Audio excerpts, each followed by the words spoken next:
स्वागत करते हैं, आप लोगों का अभिनंदन करते हैं। आज का दिन शहादत दिवस के रूप में सब लोग मनाते हैं और शहीद जगदेव बाबूजी ने कहा था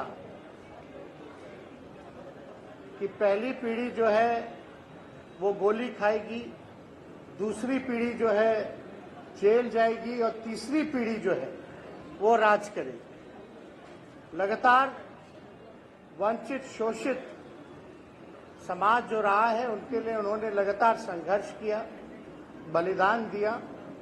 सामाजिक न्याय को लाने में, सामाजिक न्याय के बारे में बात करने में उनका पूरा योगदान रहा है। और आज भी शोषित वंचित समाज जो है शहीद जगदेव बाबूजी से प्रेरणा लेता ही नहीं है, बल्कि उनको उनसे शक्ति भी प्राप्त होती है ताकि ऊंच नीच के खिलाफ हम लोग लड़ सकें, संघर्ष कर सकें। और ये कार्यक्रम जो है पार्टी कार्यालय में आयोजित आज किया गया है और इस पे परिचर्चा भी की जाएगी। आज भी देखिए किस प्रकार से वर्ण व्यवस्था जो है भाजपा और आरएसएस के राज में पुरजोर तरीके से चाहते हैं लोग कि वर्ण व्यवस्था जो है स्थापित हो जाए।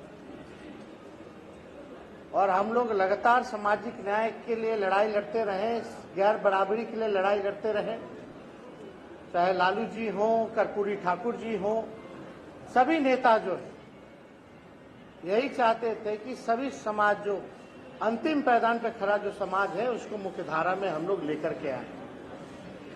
और पूरा कोशिश हम लोगों को किया गया दबाने के लिए, बदनाम करने के लिए। अगर हम लोग गैर बराबरी के खिलाफ बोलते हैं तो जातिवादी नाम दिया जाता है। किन किन प्रकार से लोग जो है जलील क्या करते थे कर्पूरी ठाकुर जी को, क्या क्या भद्दे भद्दे नारे ये भाजपा के लोग लगाते थे उस टाइम, हम सब लोगों को पता है। लेकिन आप सब लोग यहाँ उपस्थित थे। सबसे बड़ी बात ये होनी चाहिए कि आखिर कौन लोग जो है शोषित परिवार के हैं, इसका पता कैसे चलेगा। कौन लोगों को जो है दबाया जाता है, कौन लोग जो है गरीबी रेखा के नीचे रहते हैं, कौन लोग झोपड़ी में रहते हैं, कौन लोग जो है कचरा साफ करने का काम करते हैं, नाला साफ करने का काम करते हैं, कौन लोग है जो रिक्शा चलाता है, मजदूरी करता है। आखिर ऐसे लोगों को चिन्हित करके हम लोग जो है इनको मुख्य धारा में लाने का काम करें। तो इसके लिए सबसे जरूरी था काम यही कि हम सब लोग जो है जातीय जनगणना हम लोग कराएं। भाजपा की सरकार ने पुरजोर विरोध किया, पार्लियामेंट में मना कर दिया गया। इसके बाद जब हम विपक्ष के नेता रहे तब प्रस्ताव हमने रखा था विधानसभा में कि इसको लेकर के प्रधानमंत्री से चल करके सर्वदलीय बिहार में जितने दल हैं सब लोग चल करके मिला जाए प्रधानमंत्री जी से। मुख्यमंत्री के नेतृत्व में, मुख्यमंत्री जी के नेतृत्व में हम लोग गए, अपनी बातों को रखा कि जातीय जनगणना जो है होनी चाहिए, लेकिन प्रधानमंत्री जी ने मना कर दिया। फिर ये हम लोगों ने फैसला किया कि राज्य सरकार अपने खर्चे पर कास्ट बेस्ड सर्वे कराएगी, क्योंकि जातीय जनगणना कराने का अधिकार संविधान में केवल केंद्र सरकार को ही है। तो इसलिए राज्य सरकार ने निर्णय लिया कि जातीय आधारित गणना जो है वो कराएगी। और हमें खुशी है इस बात की कि हमारी महागठबंधन की सरकार बनते ही इस काम में हम लोग लग गए और लगभग जो है जातीय गणना जो है वो पूर्ण कर लिया गया। तो जो रियल पिक्चर जो है, जो सही मायने जो है किसकी कितनी आबादी है, ये सबके सामने आएगा। और ये भी पता चलेगा कि आर्थिक रूप से कौन कमजोर है। जब सही में डेटा फैक्ट्स आपके सामने आएगा तो आप उसी हिसाब से उन लोगों के लिए आरक्षण बढ़ाने की बात हो या कोई कल्याणकारी योजना की बात हो, उसी हिसाब से सरकार जो है बजट में अलग से इन सारी चीजों का प्रावधान करेगी। तो इससे पिछड़ों का, अति पिछड़ों समाज का काफी लाभ होगा। और पहले से ही आप जान रहे हैं कि आदिवासी भाई, दलित भाइयों की गिनती होती रही और बाकी जो छूटे हुए लोग थे, पिछड़ा, अति पिछड़ा या स्वर्ण समाज के लोग, उनकी गिनती नहीं हो पाती थी।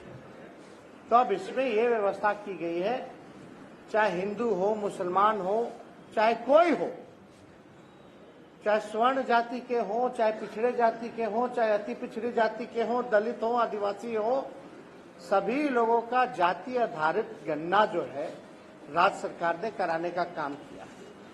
अब पता चलेगा कि कौन जाति का लोग जो है गरीब है, कौन जाति का लोग जो है कमजोर है, कौन जाति का लोग भूमिहीन है, कौन जाति का लोग जो है कचरा ढोता है, कौन जाति का लोग जो है मजदूरी करता है, नाला साफ करता है, एक कमरा में बसर करता है, भीख मांगता है। ये सारा जानकारी जो है प्राप्त हो जाएगी। प्राप्त होने के बाद उन लोगों के लिए जो है हम लोग कल्याणकारी योजना ला करके उसी हिसाब से उनको मुख्य धारा में लाने का हम लोग पुरजोर हमारी सरकार जो है प्रयास कर रही है। लेकिन आप देखिएगा भाजपा आरएसएस के लोग क्या कर रहे हैं। अब हम लोग सर्वे भी करा रहे तो भी उनको आपत्ति है। इधर उधर से कोर्ट में तो किसी को खड़ा करके कराता था विरोध, और अब बिहार भारत सरकार के जो सॉलिसिटर जनरल है उनको खड़ा कर दिया गया था, एक एफिडेविट डाल भी दिया गया था खिलाफ में, लेकिन हम लोगों ने हंगामा मिटाया तो दोबारा उनको जो है बदलना पड़ा एफिडेविट। तो साफ तौर पे ये दिखाता है कि चाहे पिछड़ा हो, अति पिछड़ा समाज हो, दलित समाज हो, ये भाजपा के लोग नहीं चाहते हैं इन लोगों को देखना। और हम लोग चाहते हैं कि सभी लोग जो है मुख्य धारा में आए, सब लोगों को मौका मिले, प्रतिनिधित्व का भी मौका मिले। तो इस काम में हम लोग लगे। अब आप देखिएगा, ऊंच नीच की हम लोग बात करें, असमानता, गैर बराबरी की बात करें, गरीबी बेरोजगारी की बात करें, तो हम लोग को जातिवादी ठहरा दिया जाता है। आप बोलिए कोई ऊंच नीच क्यों होना चाहिए? सब लोग बराबर है, सब लोग इंसान का औलाद है, सब लोग इंसान है, सब लोगों को मान सम्मान एक तरीके से मिलना चाहिए, सब लोगों का मान सम्मान होना चाहिए। कुछ लोगों को मंदिर में जाने का प्रवेश है, कुछ लोगों को नहीं है। क्यों भाई? पहले क्या स्थिति हुआ करती थी? कुआं का पानी नहीं पी सकते, खटिया पे नहीं बैठ सकते, नया कपड़ा नहीं पहन सकते। अभी भी आप चले जाइए कई राज्यों में जहां बीजेपी की सरकार है, शादी में दलित परिवार का लड़का अगर घोड़ी पे बैठता है तो मारा पीटी करके उसको भगा दिया जाता है। पुलिस के प्रोटेक्शन में आप देखिएगा, पुलिस बुलाना पड़ता है तब जाकर के बारात निकाली जाती है। आज भी ऐसी व्यवस्था है। तो ये बीजेपी के लोग फिर से वापस हम लोगों को ढकेलना चाहते हैं। जो जगदेव बाबूजी ने जो शहादत दी, जो सीख दी, जो प्रेरणा दी, जो लड़ने की ताकत दी, उसको ये मिटा देना चाहते हैं। तो इसलिए हम सब लोग, चाहे पिछड़ा समाज हो, अकलियत के लोग हों, अति पिछड़ा हो, दलित हो, आदिवासी भाई, सब लोगों को एकजुट होना पड़ेगा और इनके वर्ण व्यवस्था के खिलाफ हम सब लोगों को जो है लड़ने की जरूरत है। अब ये लोग, आप बताइए, ये लोग शादी जो अपने जात में करते हैं कि नहीं करते? लेकिन फिर भी ये जातिवादी नहीं है। शादी करना है अपनी जात में, लेकिन अपनी जात की गिनती नहीं करानी है। क्यों भाई? किस बात का डर है? और हम लोग अगर शादी दूसरे जात में, दूसरे धर्म में करें तो हम लोग जो है जातिवादी कहलाते हैं। हम लोग सबके बराबरी की बात करें, सबका मान सम्मान हो, ऊंच नीच खत्म करने की बात करें तो हम लोग जो है जातिवादी कहलाते हैं। तो इनके डिजाइन को हम लोग सब लोग जो है समझ रहे हैं, जान रहे हैं। और आप सब लोगों से यही अपील है कि आप सब लोगों को एकजुट होना पड़ेगा, नहीं तो ये लोग पुराना व्यवस्था वापस लाने का काम करें।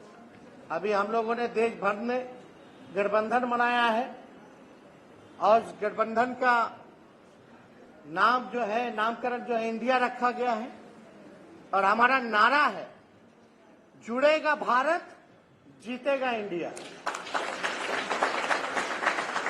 अभी जो राष्ट्रपति की तरफ से जो कार्ड बटाया जा रहा है वहां प्रेसिडेंट ऑफ इंडिया लिखा जाता है, तो वहां इन लोगों ने प्रेसिडेंट ऑफ भारत लिखा है।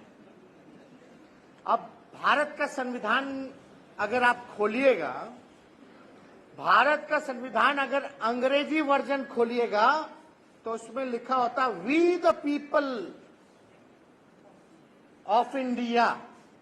वही अगर हिंदी में बोलिएगा तो हम भारत के लोग, भारत आता है और हमारे नारे में भारत भी है और इंडिया भी है। मतलब जो नामकरण जो गठबंधन का हुआ है, इससे इतने ये लोग डरे हुए हैं कि नाम जो है बदल रहे हैं। बताइए, अब इंडिया नाम लेने में भी कतरा रहे हैं। किस बात का डर है भाई? We are proud to be Indian. हमें गर्व है कि हम भारत के लोग हैं और आपको आज इंडिया का नाम लेने में जो है दिक्कत हो रहा है। कहां कहां से नाम हटाइएगा, कौन कौन पन्ने से नाम हटाइएगा? प्रधानमंत्री जी विदेश जाइएगा तो आपको लोग यही बुलाएंगे कि प्राइम मिनिस्टर ऑफ इंडिया। कहां कहां से? तो आज अब भारत भी जोड़ रहे हैं तो हम लोगों का तो नारा में ही भारत है। हिंदी में भारत बोलता है लोग, अंग्रेजी में जो है इंडिया बोलता है और संविधान के पवित्र किताब में इसका मेंशन है। लेकिन किस बात का डर है? कहां कहां से नाम हटाएंगे तो पता नहीं। तो इन लोगों की विदाई जो है अब इन लोगों को समझ में आ रहा है कि तय हो चुका है। सभी दल के लोग, हर राज्य के लोग, कश्मीर से लेकर कन्याकुमारी तक जो लोग हैं, सब पार्टी के लोग जो है जुटे हुए हैं अपने संविधान को बचाने के, अपने आरक्षण को बचाने के। बताइए, इतना बड़ा आरक्षण विरोधी ये भारत सरकार है, मोदी जी की जो सरकार है कि हर चीज प्राइवेट कर दे रहे हैं, तो सरकारी नौकरी कहां से मिलेगा? सरकारी नौकरी में आरक्षण है तो सरकार के संपत्तियों को बेचा जा रहा है, निजीकरण किया जा रहा है। जब निजीकरण कर दिया जाएगा तो आरक्षण तो स्वाभाविक रूप से ऑटोमेटिक खत्म हो जाएगा। तो ये किस प्रकार से ये लोग जो है, हम सब लोगों को, ये लोग जो नफरत की राजनीति करते हैं और नफरत अपना दिखा रहे हैं खुल करके, ये समझने की जरूरत है। वोट चाहिए सबका, वोट के नाम पे पिछड़ा का बेटा हो जाएंगे, लेकिन अधिकार देने के लिए प्राइवेटाइज कर दिया जाएगा, संपत्ति को बेच दिया जाएगा और वही चंद लोगों को ही जो है सरकार जो है काम दे रही है। तो इसलिए ये सरकार पूंजीपतियों की सरकार है। पूंजीपतियों में भी खास दो चार जो पूंजीपति है, ये सरकार उनकी सरकार है। सब कुछ खत्म करके सब कुछ हथियाना चाहती है। सबसे ज्यादा रोजगार कहां था? भारत सरकार में अगर कहीं व्यवस्था हो सकती थी तो सेना था, भारतीय सेना, और दूसरा रेलवे। रेलवे को प्राइवेटाइज कर रही है। अब भारतीय सेना वाले में ये लोग क्या ले आया? 4 साल, मतलब 4 साल तक आपका जो है रखेगा, 4 साल के बाद निकाल के फेंक देगा। क्या करेगा उसके बाद जवान? 22-23 साल का लड़का कहां जाएगा, क्या करेगा? तो उस हिसाब से हम सब लोग को एकजुट होकर के समझना होगा कि लोग अपना भला कर रहे हैं, भारत या इंडिया का भला नहीं कर रहे हैं। ये लोग केवल अपना भला कर रहे हैं। तो ज्यादा कुछ ना कहते हुए आप लोग सब लोग यहाँ उपस्थित हुए हैं, आप सब लोगों का हम अभिनंदन करते हैं, आप सब लोगों का स्वागत करते हैं। यहाँ बैठे सभी नेताओं को प्रणाम करते हैं और कार्यक्रम जो है बहुत बढ़िया हुआ। बहुत बड़ी संख्या में आप लोग यहाँ पार्टी कार्यालय जो है जुटे हैं। तो आप लोगों से यही अपील करेंगे कि आप लोग साथ दीजिएगा कि नहीं दीजिएगा? दोनों हाथ उठा करके बताइए, साथ दीजिएगा कि नहीं? तो आगे की लड़ाई लड़ना है कि नहीं लड़ना है? लेकिन इनके छल कपट से हमको बचने की जरूरत है। तरह तरह का प्रचार शुरू करेगा तरह तरह की बातें करेगा, लेकिन आप सब लोगों को कह देते हैं। बहुत लोग मीडिया में अच्छा लोग हैं, लेकिन आजकल जो अच्छे मीडिया वाले हैं उनकी पूछ नहीं है। जो टीटीएम करते हैं मोदी जी का ताबड़तोड़ तेल मालिश मीडिया में, वही लोग जो है दुष्प्रचार जो है फैलाने का काम करते हैं। तो पूरी तरीके से सब जान रहे, चाहे अखबार हो या न्यूज चैनल हो, किस प्रकार से इन लोगों ने हाईजैक कर लिया। तो वो अपना एजेंडा चलाएंगे। एजेंडा खाली हिंदू, मुसलमान, मंदिर, मस्जिद, कश्मीर, यही सब चलाते रहेंगे और कोई मतलब नहीं है। तो इसलिए असल मुद्दों पे ये लोग बात नहीं करेंगे। बेरोजगारी, गरीबी, महंगाई, किसान, मजदूर, देश की अर्थव्यवस्था, इस पे बात नहीं करेंगे। बिहार जीडीपी में नंबर 1 राज्य हो गया, इसकी बात नहीं करेंगे। अपराध में एनसीआरबी के आंकड़े में जाएंगे तो 26वां स्थान है राज्य में, लेकिन इसकी बात नहीं करेंगे। करेंगे क्या कि बिहार में जंगल राज। बताइए, रात रात भर लोग घूम रहा है और यहाँ कहता है लोग कि जंगल राज। तो इसलिए इनके दुष्प्रचार से आप सब लोगों को बचने की जरूरत है। और हो सकता है कि लोग तरह तरह का लोग न्यूज प्लांट करेगा। फलना जी इनसे नहीं पट रहा है, इनका इनसे नहीं पट रहा, अब क्या होगा, अब क्या होगा, अब टूटेगा कि खत्म हो जाएगा। इंडिया हम लोग बना लिए, कमेटी बना लिए, 3-3 बैठक हो गया। अब शुरू से पहला मीटिंग से पहले और तीसरा मीटिंग के बाद एक ही चर्चा चला रहा, क्या ये टूटेगा, क्या ये टूटेगा, क्या आपस में लोग मिल पाएंगे, क्या सीट समझौता हो पाएगा। अरे काहे नहीं हो पाएगा भाई, सब कुछ आराम से होगा। मोदी जी की विदाई तय है, ये बात समझ जाइए। तो इसलिए आप सब लोगों का धन्यवाद करते हुए ये अपने बातों को समाप्त करते हैं। बहुत बहुत धन्यवाद। जय हिंद। ग्रामीण चिकित्सक हैं